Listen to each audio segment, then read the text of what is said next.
గత వారం రోజులుగా అలేఖ్య చిట్టి పికిల్స్ వ్యవహారం హాట్ టాపిక్గా మారిన సంగతి తెలిసిందే. సోషల్ మీడియాలో ఎక్కడ చూసినా అలేఖ్య చిట్టి పికిల్స్ వివాదమే నడుస్తోంది. ఆమె తిట్టిన బూతులు, ఆమె చేసిన బాగోతమే వైరల్ అవుతోంది. మీ పచ్చళ్ల రేటు ఎక్కువగా ఉన్నాయి అన్నందుకు అలేఖ్య చిట్టి బూతులతో రెచ్చిపోయింది. ముష్టి పచ్చడే కొనలేకపోతున్నావు, రేట్ ఎక్కువ అంటున్నావు అంటే మీ దరిద్రం ఏ రేంజ్లో ఉందో అర్థం చేసుకోవచ్చు. ముందు కెరియర్పై ఫోకస్ పెట్టు అంటూ నోటికొచ్చిన బూతులతో రెచ్చిపోయింది. అది కాస్త వైరల్ కావటంతో మీమ్స్, ట్రోలింగ్స్ మొదలయ్యాయి. దీంతో అలేఖ్యతో పాటు తన అక్క, చెల్లిని కూడా బయటకు లాగారు. వీరి ముగ్గురిపై నెటిజన్లు విరుచుకుపడ్డారు. వారికి కౌంటర్ ఇస్తూ విమర్శలు చేస్తున్నారు.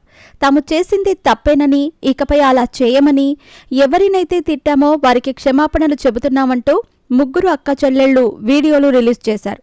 అయినా వారిపై ట్రోలింగ్స్ ఆగలేదు. ఇక ఈ విమర్శలకు గురైన అలేఖ్య చిట్టి తీవ్ర మనస్తాపంతో అనారోగ్యం బారిన పడింది. అలేఖ్య చిట్టి ప్రస్తుతం హాస్పిటల్లో ఉంది. ఆమెను ఐసీయూ వార్డులో ఉంచారు. అందుకు సంబంధించిన వీడియోను అలేఖ్య అక్క సుమ సోషల్ మీడియాలో పంచుకుంది. అలేఖ్య చిట్టికి సీరియస్గా ఉందని, ఆమె హాస్పిటల్లో ఐసీయూ బెడ్పై ఉందని తెలిపింది. బ్రీతింగ్ ఇష్యూ వల్ల హాస్పిటల్లో చేరినట్టు పేర్కొంది.